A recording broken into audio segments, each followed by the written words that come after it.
See me after the first. Isn't there something I can do now? Al, I'm a little busy. Would you mind if... Why don't you say what you mean? There's no job for me here now or after the first or ever. Why don't you say it instead of... All right, I'll say it. We don't hire young hoodlums in this office. Young punks who go around with nothing in their head but bumming around and hanging out in pool rooms. But things are different now, Mort, since I got married. Get out. Get out before I throw you in the alley. Where you belong. I'm going to lunch. It was my wife's idea to come over here and ask you for a job, not mine. But I took her to a hospital last night. She lost her baby. So I came over here to see you so I could go back and tell her she had a good idea at work, that you gave me a job, so she'd feel better. And you came through all right. Just like I expected. Thanks. I didn't know about your wife. I'm sorry, Al. Look out, the tears will stain your $10 necktie. Wait a minute. What are you doing? I want to talk to you in private. I'd like to help you, but the best I can do is let you deliver an order for me. I'll pay you $5. Thanks for nothing. I need a steady job, not just one order to deliver. There'll be more when the holiday season starts. Enough to keep you busy full-time, maybe.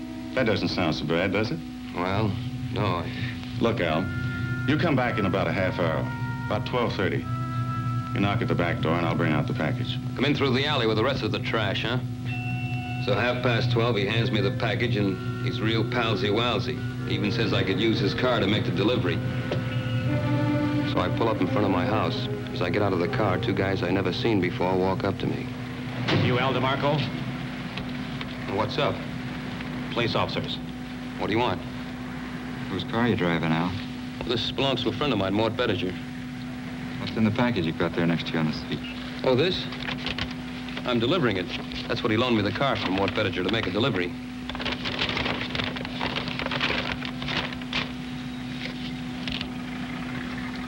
Who are you delivering it to, Al?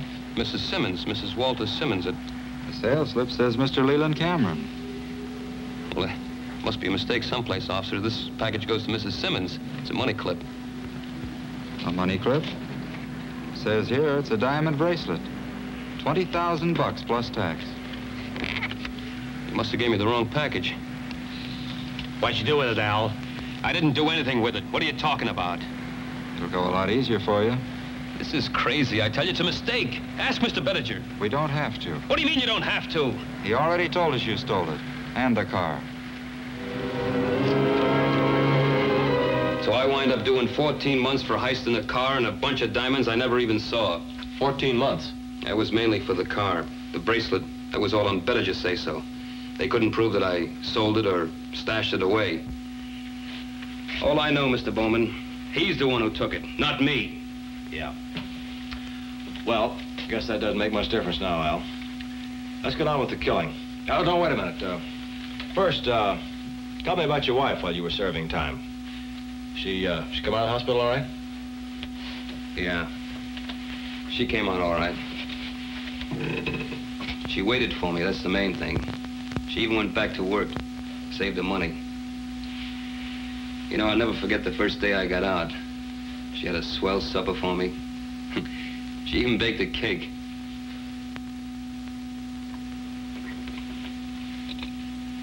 Happy New Year, darling. Happy New Year. Beginning in April?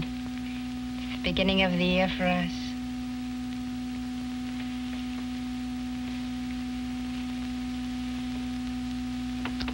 But it wasn't a Happy New Year.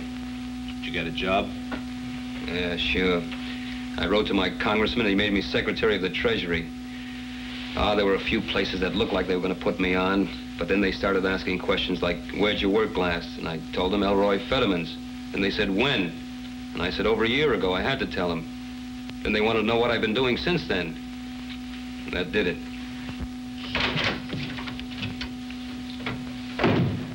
Well, well, look who's here. What do you want? I want to talk to you. I've got nothing to say to you. Sure you've got nothing to say to me. What's there to say to me after framing me, making a jailbird out of me, so I can't get a job, so I can't even support my wife? Framing you? That's what I said, framing me. You got $20,000 worth of diamonds framing me. Why, you dirty little crook, get out of here.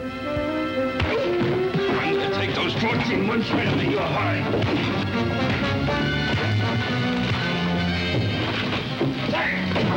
Get me the police. Let go of me. Let go of me. I'll kill him. I'll kill him. I forgot the cops on the phone. I broke away and ran out the back door. But you did say in front of witnesses, I'll kill him. But I didn't do it. I never even saw him again after that. All I know is the next morning the cops arrest me. They say I killed Bettinger in his office by stabbing him with a letter opener the night before about 9:30. Did you ever touch that letter opener, Al? Leave any prints on it, I mean? I've never even seen the thing in my life. But I can't prove I don't have any prints on it. The cops say it's gone, disappeared. Said I stashed it away someplace. About the time Bettinger was killed, Al, where were you? I was out walking the streets by myself. What streets? Oh, down by the markets, the wholesale markets. Anybody see you? Did you meet anybody? Did you stop in any place for coffee, cigarettes, paper, anything? No, it was pretty late at night. Everything was closed. I don't remember seeing anybody I knew or anybody seeing me.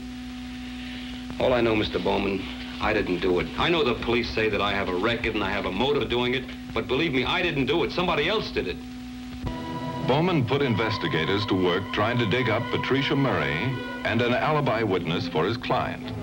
But he drew a blank on both counts. The jury was all picked and the trial set to start the next morning when one of the investigators came in to report that he had found Patricia Murray. Miss Murray? Yes? My name's Bowman. I'm Al DeMarco's lawyer. Do you mind if I come in? No, by all means. Thank you. I read the story in the paper, Mr. Bowman. Won't you sit down? Thank you. The DA has an open and shut case, Miss Murray. About the only chance of saving the kid is to dig up another suspect. That's why I...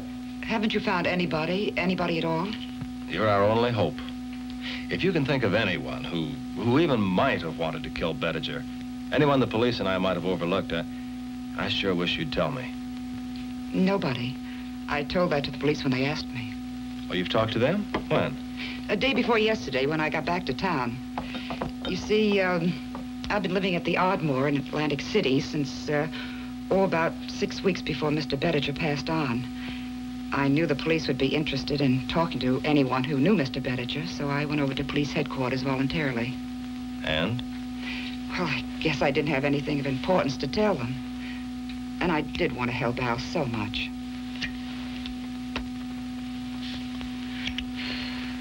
Isn't there some hope? I don't know. Your husband in town with you? My husband? I'm not married, Mr. Bowman. Oh, didn't I see a wedding ring? No. Or maybe it was just an ordinary ring turned around. Huh? Oh, you mean this? Well, I've lost a little weight and it keeps slipping. Say, that is a beauty. Engaged then, huh? Walter McDowell, hotel man, Atlantic City. Well, congratulations to you both. You won't mind taking this, will you, Miss Murray?